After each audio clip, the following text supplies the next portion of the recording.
Sus invitados son parte de una nación letrada y democrática en donde la conversación versa en torno a libros fundamentales. Radio Sol presenta La República de las Letras, la excusa perfecta para reflexionar acerca de lo que somos o lo que podemos llegar a ser. Conducen Marce Mercado, Bernardo Cienfuegos y Niño Cristian González. Proyecto financiado por el Fondo Nacional de Fomento del Libro y la Lectura Convocatoria 2019. Es una invitación de Resomag, Centro de Imágenes Avanzadas. Resomag, comprometidos con su salud. Contamos con la más moderna tecnología y el mejor equipo humano. Adicionalmente, para su mayor comodidad, ponemos a su disposición nuestro portal paciente en www.resomag.cl, donde podrá visualizar sus exámenes e informes de resonancia, escáner, ecotomografías, radiografías y mamografías. Para más información, visítenos en nuestras sucursales. Comuníquese con nuestro call center 55 2 46 46 46 o ingrese a www.resomag.cl. Resomag, Centro de Imágenes Avanzadas. Asesinas, respondo yo, una y otra vez cuando me preguntan por el tema de este libro. Estoy investigando casos de mujeres asesinas, y frente a mí, como un porfiado libreto, se desata la misma escena en cada ocasión. Hombres y mujeres fruncen el ceño, me miran afligidos, mueven sus cabezas de arriba a abajo y aprueban mi decisión de encarar un problema tan urgente, tan terrible, tan común en América Latina.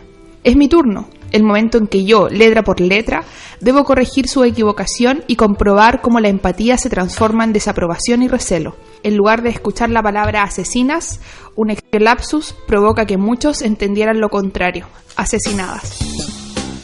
Las homicidas de Alia Trabuco Serán, esta noche en la República de las Letras, con canasta completa, mis queridos contertulios, la homicida por antonomasia, nuestra querida Francisca Navarro. Buenas noches. Guapa, sofisticada, profesional, escritora. Y con un revólver en su bolso. Y con un revólver en su bolso. Sí, ella podría ser María Corina Gil. Siempre. Sí, chicos, cuidado con ella, cuidado con las traiciones. Si usted la ama, no la traicione. Y mi querido profesor de las letras, Bernardo Cienfuegos. Hola, buenas noches. Hablamos esta noche, este ensayo con carácter, con tintes de ficción, lo que podría ser, Bernardo, no ficción, ¿o no? Género no ficción, ¿cierto? Sí, lo que pasa es que bueno, hay algo que explica también Alia Trabuco cuando habla un poco de su vida, de su carrera ahí como abogada. O sea, ella tiene una facilidad, tiene una intensidad a la hora de escribir, tiene una pluma tan ágil que muchas veces esta mezcla de hechos históricos, de una investigación bastante potente, muy rica, se mezcla con estos tintes literarios. Ciertamente estamos frente a un ensayo. A un ensayo. Sí, ya mismo lo dice justamente en el epílogo. Pero es bastante intenso. Ahí tiene unos matices exquisitos. Oye, Alia Trabuco Serán nació en Santiago el año 1983. Con el favor de Dios, la Virgen todavía está viva. Estudió Derecho, ella es abogada, pero no ejerce en la Universidad de Chile. Hizo un magíster en Escritura Creativa en la Universidad de Nueva York. Termina su doctorado de Literatura en la Universidad College London. Esta es su segunda obra. El año 2015 publicó la novela La Resta, que fue ganadora del premio a las mejores obras literarias del Fondo Nacional de la Cultura y las Artes. Tú me decías, Fran, porque esto que yo acabo de decir acabo de solapear el libro. Solapiemos. Tú me decías que ella está también haciendo uso de una beca, que fue la misma beca que ganó nuestra tú amada idolatrada Silvia Plath. La beca Fulbright. Bueno, y de este modo nos encontramos con un ensayo, como bien dice su título, de forma muy literal, se llama Las homicidas, y lo que hace Alia Trabuco es enfrentarse a 4 casos documentados, como decía el Bernardo, de modo muy, muy académico. Hay una investigación, incluso incluye una bibliografía riquísima al final del texto, y ya veremos las motivaciones, porque ella escribe en estos momentos, se me cayó el tablet, porque ella escribe acerca de mujeres que matan, porque el momento cierto en que el feminismo está viviendo la quinta ola a nivel mundial, el momento en que estamos hablando del femicidio, de las causas de la construcción sociocultural que tenemos en las mujeres como concepto de género, ella se enfrenta a 4 historias que cruzaron el siglo XX de mujeres que no son asesinas, o sea, que no son asesinadas, que pareciera ser el adjetivo que se condice con ser mujer, sino que ellas asesinaron. Y trata los casos de Corina Rojas, Rosa Faúndez, María Carolina Gil, la escritora, y Teresa Alfaro.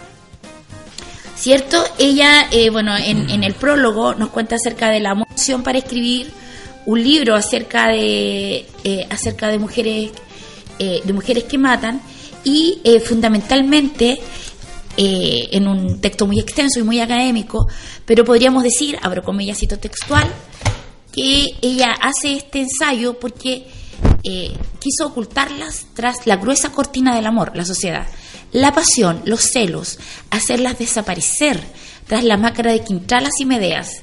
Y yo, en estas páginas, quiero quitarles esa máscara de una vez.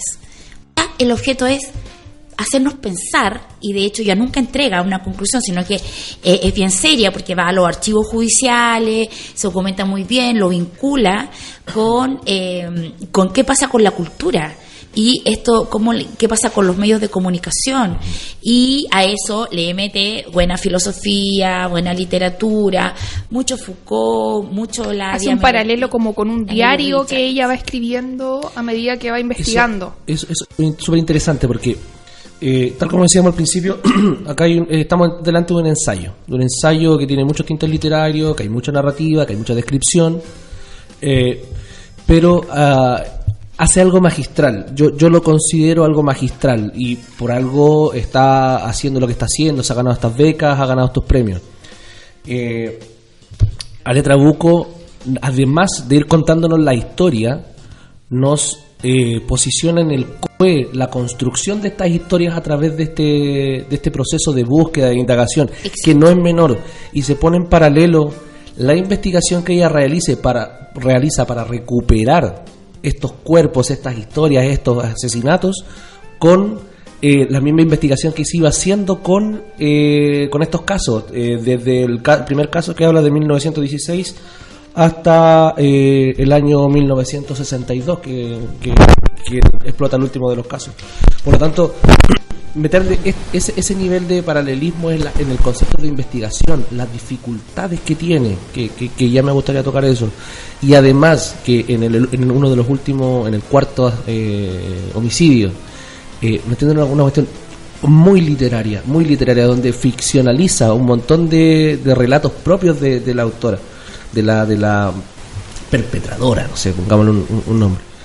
Y luego de todo ese pequeño contexto, esta pequeña introducción, nos tira de frente todo lo que había ocurrido con ella. Yo lo encontré magistral, de verdad que ella hace notar en el epílogo del texto de que lo que ella hace no es la búsqueda de la verdad. Exacto. Y que está lejos de encontrarla. Pues lo que ha pasado con estos sucesos, y que en el fondo hay un mensaje a cómo se construye la realidad, a cómo se representa la realidad, y cómo la verdad la podemos ir a buscar a la costanera, porque pasa por allá lejos o no, porque lo que ella hace es reconstruir estos sucesos a partir de los archivos judiciales, los archivos de prensa, las obras de arte, de teatro, de incluso ciertas representaciones pictóricas que se han hecho o que no se han hecho, como es el último caso, cuando tú no encuentras nada tampoco, ¿cierto? Ella hace uso de su calidad de abogada y entonces claro, le es más sencillo entender. En el caso de los archivos sabe muy bien qué buscar, pero nos encontramos frente a una obra que se hace indispensable, primero en términos estéticos y segundo en términos políticos, por esta intersección que ella logra entre lo literario y lo político. O sea, acá no hay una retreta, pero ella efectivamente está analizando cada hecho y cada paso y cada representación que hay desde su perspectiva de una feminista. Oye, ya habíamos dicho que se estructura en 4 historias. El de Corina Rojas, que es una mujer que supuestamente salía, o sea, grita, y el hijo va corriendo a avisarle a la policía que su padre estaba muerto. Es una mujer de clase social alta. Claro. El esposo tenía 62 años y ella 27. Se empieza a desarrollar la historia y ya sale a la luz que ella tiene un amante que supuestamente es un profesor de piano e idiomas y alemán. Era supuestamente alemán. Y sale luego dos personajes más, un cochero y una empanadera, que se empiezan a involucrar en el tema. Pues, ¿qué es lo que pasa? La Corina Rojas había ido donde esta empanadera, que más era como, estaba, según lo que decía la prensa, relacionada con la brujería para poder matar al esposo. ¿Qué es lo que hacen? Le encargan al sicario, al cochero, que lo maten. Y ahí se empieza a desarrollar esto de, primero, que el amante no era profesor de piano ni de idiomas, ni tampoco era alemán, sino que cuando sale a la luz pública se envía un comunicado de Bolivia diciendo que él había huido del país por las deudas. Y era boliviano.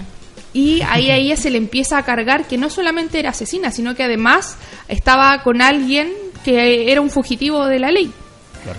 ¿Qué es lo que pasa con Corina Rojas? Se la condena poniendo énfasis en el adulterio. Condenan a ambos a la pena de muerte, pero al amante se le dice que ojalá, por favor, solamente cadena perpetua. ¿Qué es lo que pasa? Los movimientos feministas empiezan a apelar a una condición colectiva, de que esto no se le puede hacer a las mujeres. Luego aparecen otras organizaciones, que ella es madre, que fue hija, que no puede dejar a estos niños huérfanos, a estos niños huérfanos. El papá ya estaba muerto. Y, como vamos a ver en todos los casos, finalmente la indultan.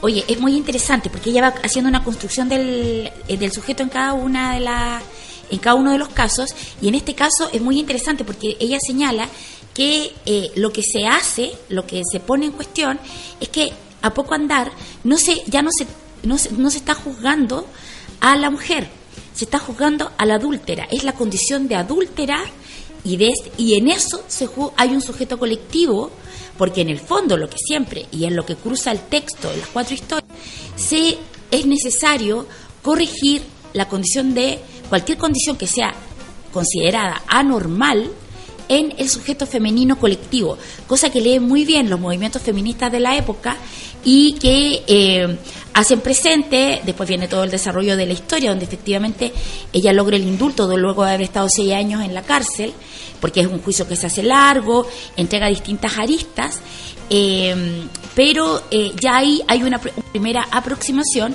y lo que se usa, que también es algo que cruza el texto, es una cosa que la filósofa argentina Josefina Ludman es algo que ella llama las tretas del débil. En un primer momento, la acusada, Corina Rojas, la asesina, ella se presenta, ¿cierto?, como una mujer que justifica su actuar porque está enamorada de este otro hombre. Entonces empieza el tema. Lo mató por celos, lo mató por amor. No, la única manera de librarse, porque todavía no era legal el divorcio, exacto, era con la viudez. Claro.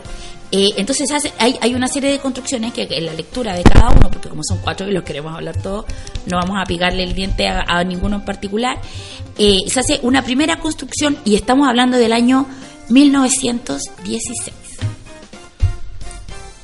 Tema. Wow, Bernardo, te tenemos en silencio.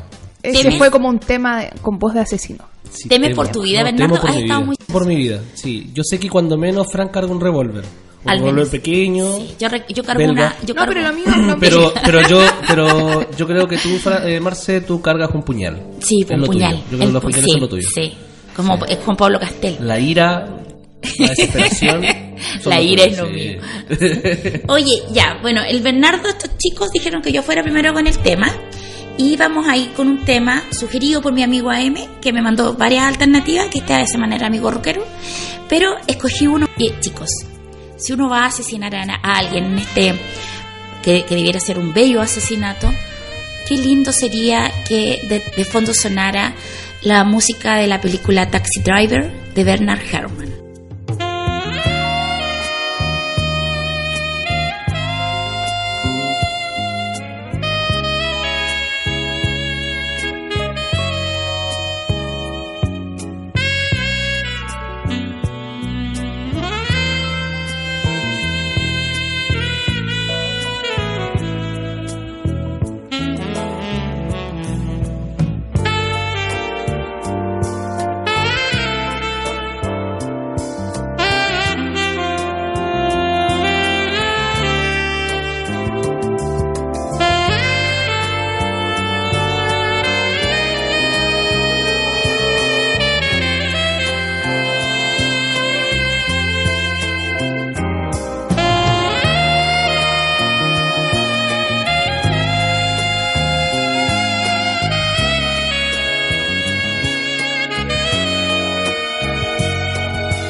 Radio Sol está presentando La República de las Letras. Rosa Faúndez es la más frontal, la más desafiante de las homicidas. Tal vez por esto no he encontrado rastros de su voz ni cartas que pidan clemencia en su nombre. Nadie, nunca, quiso defenderla. La sentencia judicial dice poco, casi nada sobre ella. Solo tengo las imágenes en sépia que he recolectado de los periódicos. Ella, su pequeña casa, el cauce del río que he cruzado tantas veces. Me obsesiona sobre todo una imagen donde aparece de un cuerpo entero. En el fondo negro, los relucientes zapatos, el faldón ancho y grueso. No sabe posar Rosa. También eso se aprende. La imagino incómoda frente a una cámara que jamás ha visto, sin saber hacia dónde mirar, dónde poner sus manos, sus ojos. Un policía le grita que respire hondo, que se quede de una vez, pero Rosa ya no puede controlar su cuerpo a causa del temblor, explica un diario. No pudo obtener una buena fotografía. En esta, Rosa Faúndez tensa la mano y cierra los ojos ante el brillante estallido de la luz. Las homicidas de Alia Trabuco serán esta noche en la República de las Letras, desde Antofagasta a través de Radio Sol 97.7 y su señal online. Ya, vamos a la segunda mujer, llamada Rosa Faúndez. Rosa Faúndez es una suplementera, ¿cierto? Que es acusada de un crimen que es descubierto en condiciones muy particulares. Fran, ¿tú sí, qué vas con eso? Un policía va caminando, no recuerdo bien si era un policía, parece que era una persona normal, y encuentra un paquete cerca de como una zona media de bosque, o como de árboles, encuentran una pierna. Van a un hospital muy cercano acusando que que era una amputación. Dicen, no, si la eliminación de residuos corporales no se hace así. Bueno, enojado los médicos, por cierto. Sí. ¿Qué te pasa? Si yo con una pierna la pegué con la voz de bicho, no sé. Claro. Y pasa no sé, un par de días y encuentran torso. Pues, ¿qué es lo que pasa? Se llena de noticias y empiezan a exponer el cuerpo para que la gente lo pueda ir a reconocer. Entonces se llena de mamás, papás, ancianos, hijos, tratando de buscar a las personas que estaban desaparecidas en esa época. Claro. Como el tema mediático fue tanto, sale un suplementero diciendo que uno de sus compañeros había estado desaparecido. Le da el nombre y concordaba con la descripción física que se hacía en los periódicos. Encuentran una dirección, la dirección de Rosa Faúndez. Llegan, tocan la puerta, que dicen, oiga, su marido está desaparecido. No, pero lo más probable es que esté en Valparaíso, se haya perdido en algún bar. Pues el policía entra, mira, ella, no, sin ninguna emoción, sin ninguna expresión. Le dice que nada. Bueno, se van y la toman detenida, pero la toman detenida para que vaya a hacer el reconocimiento del cuerpo. Porque no quería ir. Claro, porque no quería ir. Entonces van y efectivamente era él. Pues ¿qué es lo que pasó? En una pelea porque el marido tenía, creo que era Efraín Santander, tenía una amante en Valparaíso. Exacto. Y era una noche y estaban bebiendo. Con varios amigos. Con varios amigos. Y ella se da cuenta que le falta dinero en cartera.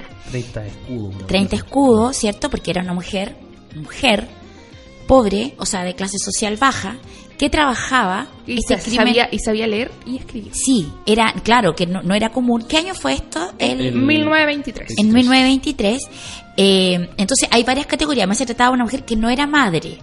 Ella tenía esta pareja, pero ella no tenía hijos. ¿Por qué hago estas apreciaciones? Porque luego, en la categorización, en los juicios que se hacen, por ejemplo, la Fran mencionaba que respecto de esta mujer no existió este movimiento de apoyo ni feminista, sino que ella fue vista, incluso fue tratada por la prensa como una chacal. Porque ¿qué había pasado? Bueno, se dan cuenta, una cuestión bien entretenida. Claro, pelean porque justo a ella le falta este dinero y le encuentra una carta. Le encuentra la carta donde la amante le pide justo la cantidad de dinero que a ella le faltaba. Oye, pásate unas luquillas. Se agarran el raspadito de la olla. El raspado de olla. A propósito de... Se empiezan a pelear. Ella lo mata y para poder eliminar el cuerpo lo descuartiza. No, perdón, y lo pone súper, por partes. Pero es que es súper impactante esa parte porque durante toda la investigación lo que ocurre es que la policía, la prensa, los mismos forenses dicen, oye, no, este crimen debió ser cometido por más de una persona, más de un hombre, primero, porque era tan violento. Sí, ella confiesa, dice, sí, no lo hice. Y dicen, es imposible que una mujer haya hecho esto. Exacto, y no le porque creen. lo desmembró. No, porque además el tema era que encuentran señales de que había sido ahorcado. O y sea, eso él no muere, lo que pasa es que él muere por asfixia. Claro, eso no. Porque encuentran la cabeza, de hecho el libro luce una bella foto. Claro. De la cabeza de él. Y resulta que no coincidía de cómo, porque la cuestión, y que es lo que atraviesa el libro, es cómo una mujer va a cometer tal acto. De ahí se desprende un montón de análisis de los distintos homicidios, que es súper interesante de lo que mencionabas tú, Marce, pero ciertamente es cómo una mujer pudo ahorcar y después desmembrar y después llevar y repartir por todo Santiago un cuerpo. Y eso es súper impactante porque de hecho, el caso se llamaba el caso de las cajitas de agua. De agua, claro. Y ahí es donde fueron encontrando las cosas. No, y lo interesante es que siempre apelan, porque lo que se genera es como un temor colectivo. Exacto. Pero lo que salen diciendo es, no, esposos, no tengan miedo. ¿Por qué? Porque ella es masculina. Sí. Sus mujeres no lo son. Ella tiene rasgos masculinos. O sea, como... Claro. Y mencionaba su trabajo, el tema de que era suplementera, que ella tenía una fuerza distinta a las mujeres, que cuestiones hormonales le sacaban, que no tenía hijos, o sea, había una... Lo que pasa es que en este caso, por sobre todo, construyen la imagen de que ella está fuera del concepto de mujer para poder justamente bajar un poco la atención pública que mencionabas tú, es decir, ella no va a ocurrir lo mismo. Claro, en los 4 casos en comento de este texto tan interesante, ella, la autora, la Alia Trabuco, se refiere en forma muy consecutiva a un autor, a un filósofo muy amigo, muy pelado, que es nuestro muy Michel Foucault. ¿Por qué? Bueno, Michel Foucault lo que señala... Hay una historia que yo le comentaba a la Fran y la Fran me dijo, mamá, no diga eso porque nada que ver, porque es too much, por favor, contemos la historia, pero bueno, pero en resumen, él tiene un texto que es uno de sus textos más conocidos que la gente suele citar, pero poca gente lo ha leído, que se llama Vigilar y Castigar, ¿cierto? Que es cómo a través de la cosa punitiva existe una normalización de esta estructura o de estas construcciones sociales que tenemos. Entonces, lo que sucede con cada uno de estos casos es que se trata de mujeres insubordinadas a su rol de mujeres. O sea, ellos lo que hacen es un acto, o sea, no vamos a poner en cuestión matar a alguien, o sea, no porque alguien te sea infiel, lo vas a matar. O sí, pero bueno, eso depende de la calidad de cada una. Hablemos de moral, ¿no? Eso sí es una evaluación personal. Pero lo interesante es que, yendo a Michel Foucault, y que es totalmente aplicable en los casos en cuestión, existe una estructura normalizadora. La mujer es de determinado modo, que es esto que decías tú, Bernardo. La mujer no tiene la fuerza para matar a un hombre, menos para estar sola y desmembrarlo. Bueno, entonces, ¿qué hace la sociedad entera? Y de esto se usa de la cultura y los medios de comunicación. Es decir, esta mujer está loca, esta mujer es masculina. Ojo, maridos del mundo, no es que todas las mujeres sean así. No vamos... Esto que se sale esto es anormal. Y trasciende incluso al discurso político, es decir, bueno, las mujeres que tienen miedo de esta ola feminista o de estas cosas feministas que están pasando, que primero el voto, que primero la participación, que lo que sea, no se preocupen, porque son ellas. Y te lleva, que fue una de las cosas que me pasó, es que sentí que particularmente con Rosa, lo que hace es llevarla mucho más allá incluso del margen, porque en el primer homicidio, el de Corina, estamos hablando de un homicidio de clase alta, por lo tanto tenía ciertos elementos y que se llevan a lo típico, que también ocurre, que la histeria, el tema de la hormonal, la histeria las pasiones, también muy usado. Exacto, pero acá si bien en un momento se habla de que podía haber sido un caballero de bien, porque está en el cuerpo muy cuidado, las manos, cosas por el estilo, después automáticamente ese nivel de violencia lo llevan al margen. Y a Rosa lo llevan mucho más allá. Porque la destruyen como mujer, como imagen, la llevan a otro sector. Y ahí está, porque justamente lo que cuando Michel Foucault elabora sus teorías acerca, Michel Foucault, que sabemos que escribe acerca justamente de las personas, Michel Foucault lo que hace un poco es hablar de este margen que pone en cuestión dos cosas, lo que es normal y la razón. Claro. O sea, Michel Foucault durante toda su obra es un pensador que está atento a deconstruir aquello que es considerado como razonable. O sea, porque lo que es razonable es aquello que es normal. Y ahí nos meten y estamos todas en lo que estamos. Y fíjate que a mí me hizo mucho sentido también, por ejemplo, en este asunto de la quinta ola del feminismo, que también, por ejemplo, cuando tú estás a favor y tienes construido un argumento en relación a eso, lo que suele decir no es que eres una mujer inteligente, sino que dicen que eres feminazi. Este concepto, con eso no, pero que, o sea, imagínate, feminazi, o sea, el nazi es un tipo que está fuera de sí, ¿cierto? Es una construcción que está, entonces, en eso, en este crimen, como dice, porque además se suma otra cosa, y es que es pobre. Sí, entonces, lo que hace, Foucault dice, hay dos maneras de enfrentar a los sujetos que delinquen. Uno es la exclusión, que es el sistema usado mundialmente, y la otra es la asimilación. O sea, tú asimilas eso y dices, ¿por qué está pasando esto que pasa? Y pones en crisis las construcciones culturales de género. Y aquí no, porque acá se le excluye. Y en el caso de ella, lo que sí hay que mencionar es que incluso esta mujer en particular, porque en el caso de Corina se escribieron hasta cuecas. Sí. Hasta cuecas. Y acá lo que hicieron es que el año 2003 una artista chilena hizo una instalación de arte contemporáneo, porque el arte contemporáneo también puede ser bueno y valioso, que se llamó Las Cajitas de Luz. Y si me acompaña, ella acompaña. Entre otras cosas. Se llama Josefina Iulastasi y ella hizo una relectura del caso y está la foto de la instalación porque se llamaba El caso de las cajitas de agua. Que eran 7 fotografías de color 40x50. Eso. No sé qué me dicen. Bernardo de nuevo va a decir temo. Sí. Temo doblemente. Ay, 2 veces temo. Ya, a propósito de temores, no, voy con mi tema. Me hubiese encantado colocar una canción en una voz femenina, por lo lógico, pero he carecido completamente de las habilidades cognitivas para encontrar el tema adecuado. Siendo así, parafraseando a aquel poeta. Siendo así, nos vamos con Entre dos tierras de Héroes del Silencio.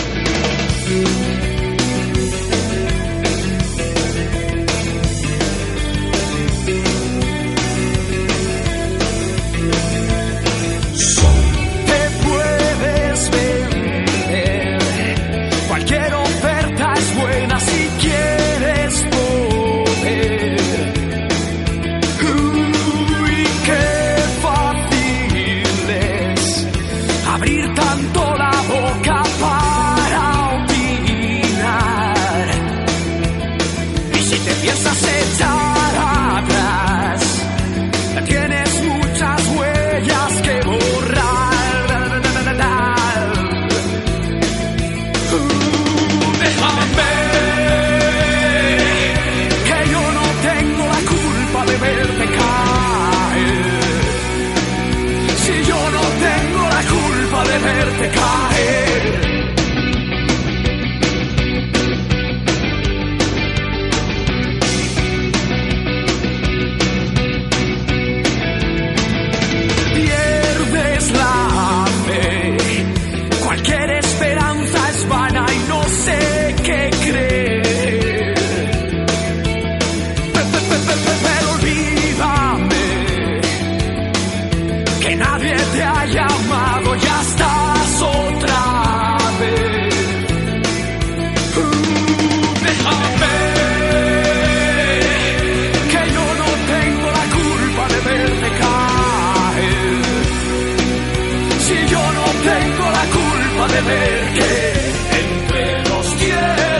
Resomag, comprometidos con su salud.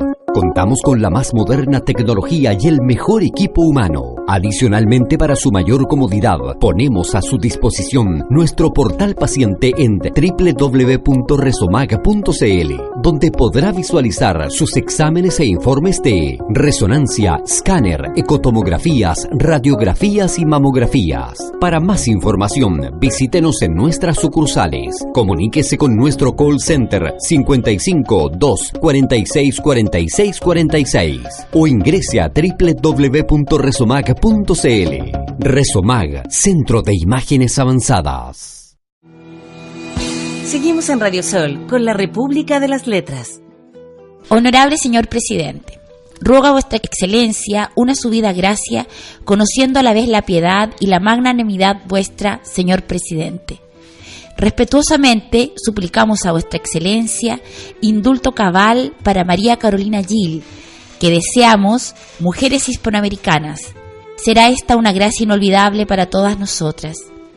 Dígnase usía oír este pedido que hacemos llenas de esperanza, y mande a vuestras servidoras, las cuales aguardan con ansiedad vuestra respuesta, que siempre fue noble y justiciera en casos como el presente. Vuestra leal servidora, Gabriela Mistral. Tal como ocurriera con Corina Rojas 40 años antes, el indulto no es concedido por Mistral en términos puramente individuales. Sin victimizar a Gil, apelar a su maternidad, como sí había sucedido con la petición que favoreció a Rojas, Mistral urge en su telegrama una decidora conexión entre el futuro de Gil y el de las mujeres hispanoamericanas. El destino de una mujer criminal, de una ya célebre homicida, aparece en su carta ligado al porvenir de todo el género, y si su futuro nos afectaba a todas nosotras, si su liberación sería una gracia inolvidable para las mujeres, algo de la transgresión debía haber contaminado al colectivo femenino. La que mata, parece decir Mistral, nunca mata sola. Las homicidas de Alia Trabuco serán esta noche en la República de las Letras, a través de Radio Sol y para todo el mundo y el universo en expansión. Bernardo. Sí, ya como que ha pasado mucho ya del chiste. Vamos a buscar un nuevo... No, podemos perseverar. Pasado, no sé, yo creo que como 10 programas. Sí, por lo menos. Pero programas una inundación de por medio. Claro. Sí. Aguas de Antofagasta, cariños para ti. Gracias. Ya, chicos. Partía yo este bloque con la lectura de que está inserta en el tercer caso de este libro, de este texto que revisamos hoy, Las homicidas, porque se trata del caso. Este fue un caso muy conocido, olvidado, enterrado, como es lo que espera la estructura que pase con las mujeres que se insubordinan. Pero esta es la carta y lo que señala la letra Trabuco Serán, que pasa con la solicitud de indulto que hace la mismísima ya Nobel de Literatura al presidente Carlos Ibáñez del Campo. Carlos Ibáñez del Campo, que según cuesta el mismo libro, había promulgado una ley que perseguía a vagabundos, mendigos, locos y homosexuales, y que había suspendido años antes la pensión de gracia a Gabriela Mistral, y a quien ella misma en un momento lo había tratado como militarote y milico de botas altas, pero quien luego le contesta en términos positivos, ¿cierto? Sí. Entonces, ¿qué pasa con María Carolina Gil, querida y homicida en potencia? No, yo soy más suicida que homicida. Sí, tú eres como suicida en potencia. La querida Diamela Eltit, en una conversación inolvidable para mí, nos dijo a todo el público: las argentinas se suicidan y las chilenas matan. Sí. Bueno, María Carolina Gil es una escritora, 2 veces ya había estado casada y ella se había anulado, no se había divorciado, sino que era lo que se usaba en la época, hasta 1994. Llega un día, estaba en una relación, ella tenía 41 años, con Roberto Pumarino, que tenía 28. Se juntan a tener un tipo de cena en el Hotel Crillon. Ella se levanta y 5 disparos. Después de comer pastel. Eso es muy lindo. Ella bebió té en el Hotel Crillon, era el lugar donde se juntaba la socialité.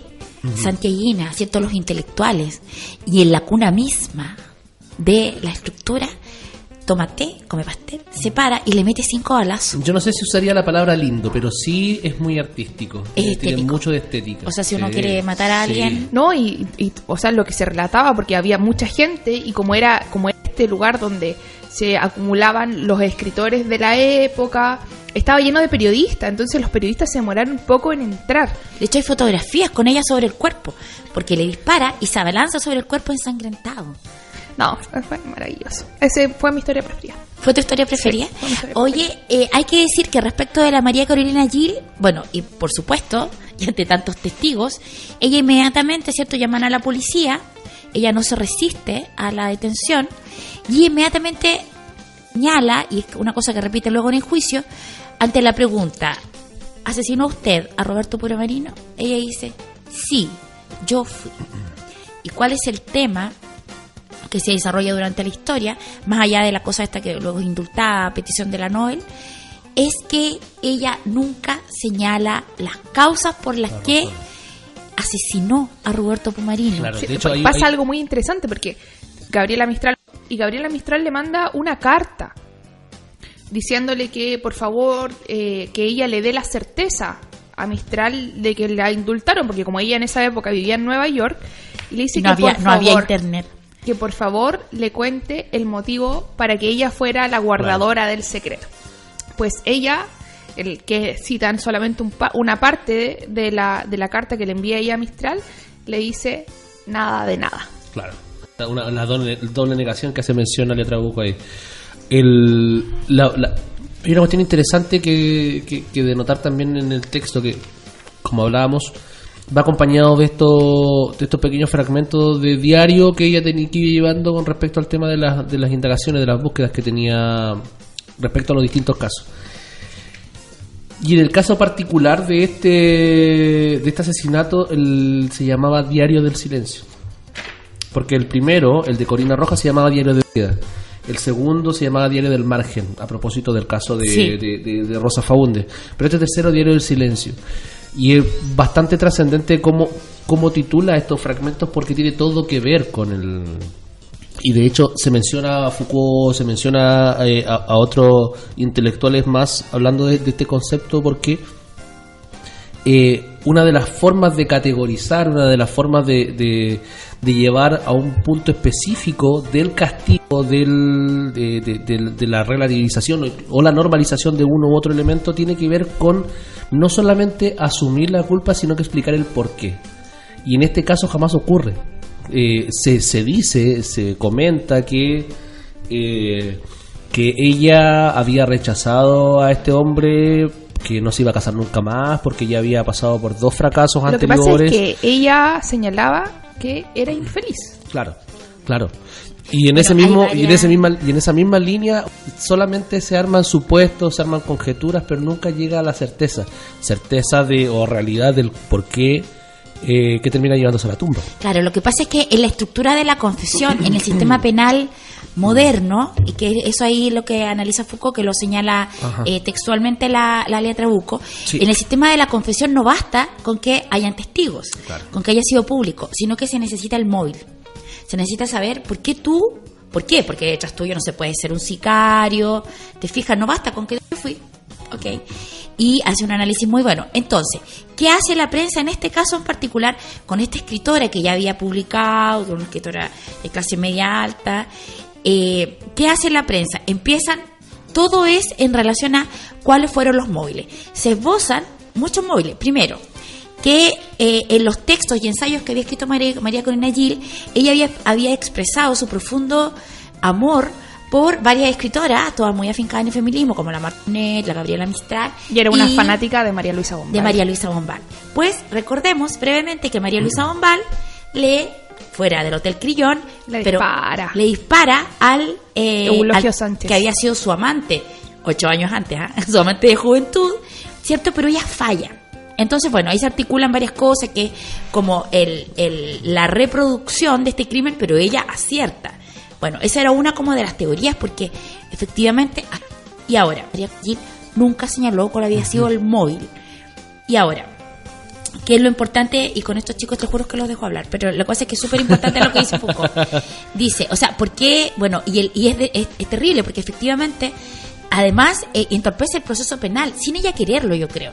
Entonces, por ejemplo, dicen, lo interrogan, alzan sus voces, se exasperan, pero no consiguen más que un inquebrantable silencio. Y ese mutismo es el que usa Gill, el que pone aprietos al tribunal. ¿Por qué? Pregunta Foucault, pensando en otro caso. ¿Es que el sujeto guarda silencio sobre los hechos, sobre las circunstancias, sobre las causas inmediatas del crimen? No, contesta. El acusado evade una pregunta que es esencial para el tribunal moderno. ¿Quién es usted? Claro. Oye, solamente porque sé que tenemos que terminar el bloque, pero para poder terminar con la historia, María Carolina Gill en una primera instancia es condenada a 541 días de presidio, la mandan a la cárcel. Ella escribe un libro que se llama Cárcel de Mujeres. Mientras está presa. Lo publican y es la primera vez que se ocupa la literatura como evidencia judicial. Entonces de ahí, ¿qué es lo que hacen? La condenan a cadena perpetua. La condenan a 3 años y un día de cárcel. Se junta Manuel Rojas con José Santos González, van donde Alone para pedirle que envíen la carta. Alone, que era un crítico muy ojo con eso. Si quieren picarle al conventillo literario, métanse en esa, porque es exquisito. Y de hecho también revela un poco lo que hacía Alone en ese momento. O sea, llevaba años aprovechándose de un montón de cosas, pero aquí lo que desliza Alia Trabuco es que esta vez habría sido esta escritora la que aprovechó, porque en todos lados salió los informes, los peritos, ella era brillante. Claro. Y ella se habría aprovechado de esta situación. Eso que tú señalas es porque Alone tuvo una doble función, un doble protagonismo acá. Primero, es él quien edita el libro Cárcel de Mujeres, que es pagado con su memoria, y desde la cárcel todavía no estaba libre. Claro, le pone el prólogo. Y sale, entonces luego se toma ese libro y es usado. De hecho, el libro está adjunto en el expediente judicial. Entonces, bueno, ahí aparecen otras aristas. Y luego Manuel Rojas con el otro escritor van donde Alone, y es Alone quien intercede ante ella con la Gabriela Mistral, porque eran muy amigos. Entonces él ahí le dice, ya, y la Gabriela manda. Ahora, ¿qué es lo interesante? Es que con Cárcel de Mujeres se cuestiona además la homosexualidad de María Carolina Gill, ¿cierto? Ahí aparece el tema de que de cómo ella muestra la homosexualidad en la cárcel. Claro. Y el tema del panóptico. Sí. Y puras cosas lindas. Vamos con el tema. Ella usó mi cabeza como un revólver de Soda Stereo.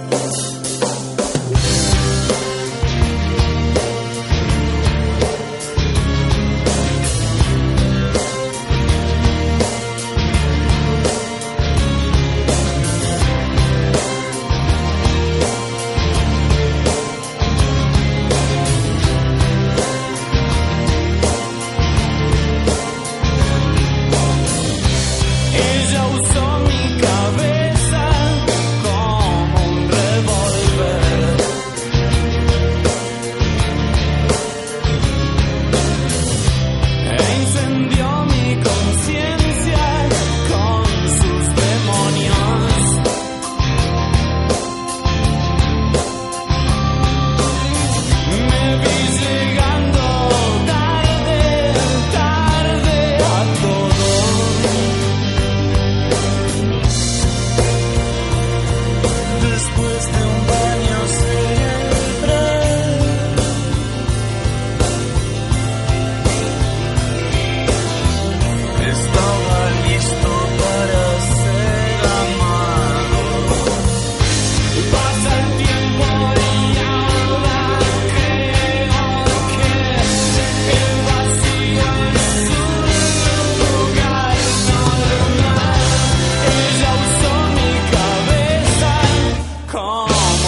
En Radio Sol, la radio para los grandes sueños. Seguimos con la República de las Letras. Tras asesinar a los hijos de su patrona, Alfaro durante meses mezcló bajas dosis de estrictinina en el almuerzo y la cena de Ana Córdoba, la madre de Magali Ramírez, provocándole una larga y extenuante enfermedad. Córdoba en varias ocasiones fue al hospital a tratar su afección, pero ni los médicos ni su propia hija creyeron que estuviera realmente enferma. Atribuyeron sus dolores y el temblor de sus manos a la histeria propia de las mujeres y le recetaron baños tibios, jarabe para los nervios y largos periodos de soledad. A mí lo que más me dolió, diría años más tarde Magali Ramírez, fue no haber sido capaz como hija de decirle no, mamá, no eres histérica. Y es que cuando despertaron sus primeras sospechas ya era demasiado tarde. Ana Córdoba había muerto por una insuficiencia hepática supuestamente provocada por la histeria y con ella se había desvanecido el segundo rol de la ejemplar feminidad de Ramírez, un papel de hija. Las homicidas de Alia Trabuco serán esta noche en la República de las Letras, programa financiado por el Fondo Nacional de Fomento del Libro y la Lectura. No podemos dejar de agradecerles infinitamente, convocatoria de 2019 y Rosomag. Ok, sí. Que sean todos muy felices, sigamos hablando de este libro que nos ha encantado. Direcciones en la página, Facebook, todo eso. Sigamos con el libro. Google, por ahí. Ahí están. Google. Ahí están. Ya. Oye, cuarta historia. La historia de María Teresa Alfaro o la Teté, ¿cierto? Qué buena que historia. fue nombrado por la prensa como el caso de las mamaderas envenenadas. Sí. Ya, Fran.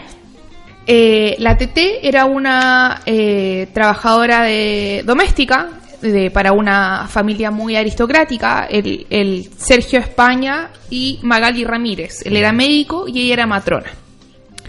¿Qué es lo que pasa? A Magali Ramírez se le habían muerto sus 3 hijos a muy temprana edad por condiciones naturales, que es lo que le dicen los médicos. Claro. ¿Ya? Meningitis. Claro, ahogamiento. Cosas raras. Y luego de eso muere la madre. Pasa un tiempo y ¿qué es lo que pasa? Va el ahijado de ellos, mandan a la Teté a hacerle la mamadera y por alguna razón el padre del ahijado lo prueba y siente un sabor muy amargo. Claro. Se empiezan a pasar la mamadera entre todos y el Magali se da cuenta que el sabor de la mamadera era el mismo sabor que había tenido el vómito de su último. Claro, resulta que el bebé pesca, o la bebé pesca la mamadera y la bota y se pone a llorar. Y no quería tomarla. Y ahí la prueba. Sergio justamente. España le hace las maniobras de reanimación. Porque era médico. El esposo de Magali era médico. Llevan esta mamadera como al análisis y se dan cuenta que era veneno. Estricnina. Y Teté espera sentada a que vuelvan sus patrones. Oh. Oye, este es mi preferido. Es el más duro, el más crudo también. Bueno, más primero por dos cosas. Por la técnica que usa acá la Alia Trabuco, que es introducirnos en el tema a través de un pequeño, de una ficción. De hecho se llama, yo no había detectado eso, Bernardo Sota, queda lindo, viste tú que los diarios tenían los nombres. Sí, los diarios que ella va llevando, cómo ella va intercalando. Entonces, pero acá ella escribe como un cuento, ¿cierto? Y luego da paso a la historia de no ficción.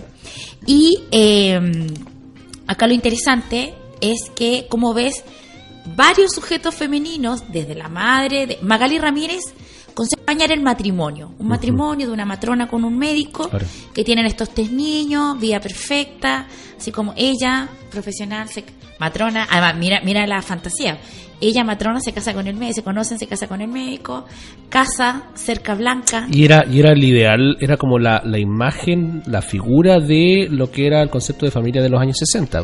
Y de lo que es hoy día. Sí, claro. El último fue el 62, el último asesinato fue el 62. Era la potencia de lo que se mostraba en ese momento, o sea, familia muy bien constituida, con este tema del dinero, la base sólida, con muchos hijos, entre comillas. Por lo tanto, claro, una familia numerosa. Era como la familia perfecta. Y a eso le sumamos algo que también, y que eso se ve, y que no ha cambiado, porque cuando uno revisa, en realidad estas construcciones sociales siguen bien a firme, sí, porque bueno, son las que sostienen los procesos productivos y todo lo demás, es que se le suma la imagen de esta nana, que es aquella mujer que toda esta ficción que tú bien relatas, Bernardo, debe renunciar. Porque esa mujer que se convierte en una parte más de la familia. Sí, porque es la nana con la entrega total. ¿Qué es esta nana clásica? Que se está usando, ojo, mucho hoy en día también en Antofagasta. Esta mujer que está puertas adentro, que trabaja 24 horas, está disponible para la familia. Que tiene un par de días de descanso al mes. Claro, que no puede ser madre. De hecho, después cuando se va desarrollando muestran cómo la molestaban porque ella tenía novio, ¿cierto? Que era un tipo casado, pero bueno, cosa cada uno. Que la habían obligado a abortar, claro, no la llevaban a hacer el Había aborto. abortado 3 veces. Bueno, y ahí está como el móvil del asesinato, porque lo que se contaba ahí en los periódicos era que cada vez que ella llegaba embarazada, Magali Ramírez La despedía y le daba dinero para que ella pudiera abortar. Entonces ella abortaba y volvía. Claro, entendiendo también de que era una persona que venía de un contexto socioeconómico bastante complejo, era pobre, la mamá la había pescado, había cumplido cierta edad y la había metido a trabajar a una casa. 18 años. Claro, y ahí a tu suerte. Y es algo que, o sea, yo tengo familia, tengo amistades que sus mamás han pasado por esa situación.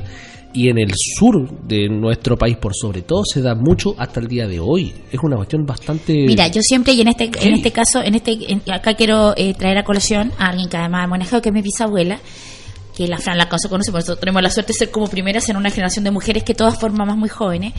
Y mi bisabuela, yo le contaba a la Fran, 15 años en estos fundos inmensos en la localidad de Choapa. 15 años, a los 11 años la habían mandado, como que las entregaban como esclavas. Claro. O sea, no existía el concepto de esclavitud, pero literal. se casa una de las hijas y la pasan para que ella se vaya a los 11 años, vuelve a los 15 años con una guagua bajo el brazo, en condiciones que tú desconoces nada. Claro, ella no hizo esto, pero ahí hay una realidad, y que es una realidad que se repite, que además es esta mujer, en el caso particular de la María Teresa Alfaro, que... ella es una mujer que tiene que renunciar a todos aquellos constructos sociales respecto a las mujeres. Ella no podía casarse, no podía ser esposa, no podía ser madre. Entonces ella, incluso se llama el capítulo una parte de la familia, porque ella era como de la familia. No, y lo peor de todo es que... Y agreguémosle al hecho de que ya estaba siendo violentada, porque esta historia, a mi parecer, se trata de cómo se destruye la imagen de mujer en estas homicidas. Cómo se destruye la imagen porque se la lleva a otro ámbito, a otro sector. Incluso lo que pasa con María Teresa Alfaro es que le matan hasta el perro. O sea, el perro que llegaba a buscarle comida, que no le hacía nada, que estaba fuera de la casa porque ella le hacía un poco de cariño, lo envenenan. O sea, a ese nivel de dureza, de crueldad, porque básicamente era cruel. Y ese es el mismo veneno que ella usa para envenenar a los hijos. Tocando la campanita. Dios mío, tú sabes que hoy portamos armas. Hércules, ¿hasta cuándo te toleramos? Pesa. Tengo mi lápiz cargado y pretendo usarlo. Qué linda imagen. Tengo mi cuaderno, mi tablet. Oye, ya, tenemos que terminar, chicos. Nos queda muchísimo. Es un texto que tiene 250 páginas que merece total y absolutamente ser leído. Fue publicado en marzo de este año, del 2019. Lleva en su segunda edición. La Letra Buco tiene Facebook, la pueden sumar. Y yo encuentro que es un imprescindo. Ojalá lo tomaran como texto, porque está bien escrito, porque tiene texto. Como texto para niñas de primero básico. Claro, como texto fundamental. Bueno, el Manuel, él lee el extranjero, le aprendió a leer. Necesitamos que todos nuestros escuchas lo sepan. Tiene una bibliografía que es extensa y que es una bibliografía que vale la pena. Y además que te da dos cosas. Para los que hemos trabajado en investigación para escribir algo, sabemos lo difícil que es cuando tenemos que ir a meternos a uno u otro lugar porque o están guardados o no se entrega o no se sueltan. O sea, ella estuvo investigando un caso de 1916 y en ese caso todavía había cuestiones que no soltaban, que no sabían, que se habían perdido, cosas por el estilo. Eso es lo primero. Y lo segundo es que está tan bien hecho el libro, tiene tanta profundidad, hay tanto que analizar que uno se puede no solamente solayar con este libro, no se puede divertir, lo puedes disfrutar, sino que además puede aprender un montón de cosas. Y yo quiero cerrar con esto, que trascendente el prólogo del libro, y me quedó grabada una frase. Sí, con el tema del prólogo. Sí, es trascendente que generalmente uno lo pasa, ¿no? Y segundo, una frase que me quedó grabada, y que con esto quiero cerrar, dice: y comprender que una pregunta con frecuencia es una velada acusación. Eso, nada más. Ya. Nunca, mientras estuvo vigente la pena de muerte, como pena. Una mujer fue... Sí, ojo, que fue eliminada en el año 2001. Sí, nunca fue fusilada, fue indultada. Acá hay un par de casos también y se aplicó el indulto.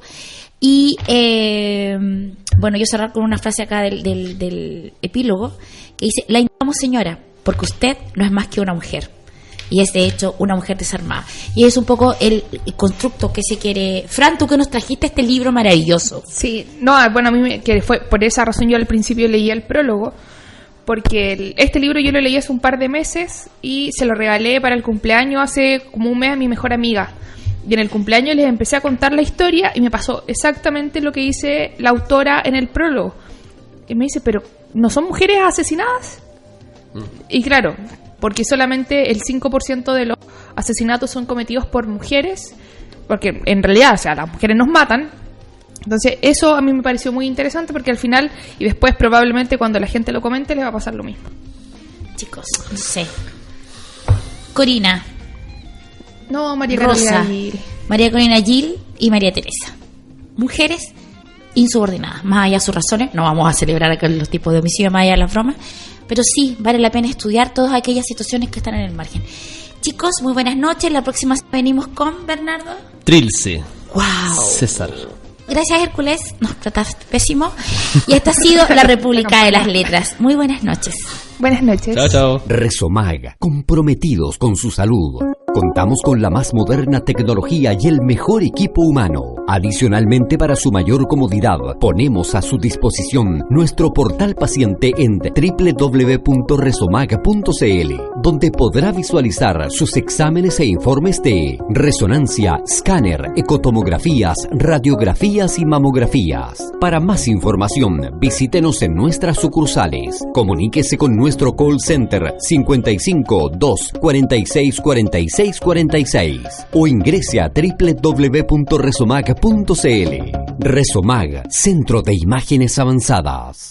Fue La República de las Letras. Hasta la próxima semana, cuando nos reunamos en torno a los libros en un viaje imaginario por un mundo sin límites. A preparar las maletas. Les acompañaron Marce Mercado, Bernardo Cienfuegos y Niño Cristian González. Proyecto financiado por el Fondo Nacional de Fomento del Libro y la Lectura, Convocatoria 2019. Es una invitación de Resomag, Centro de Imágenes Avanzadas.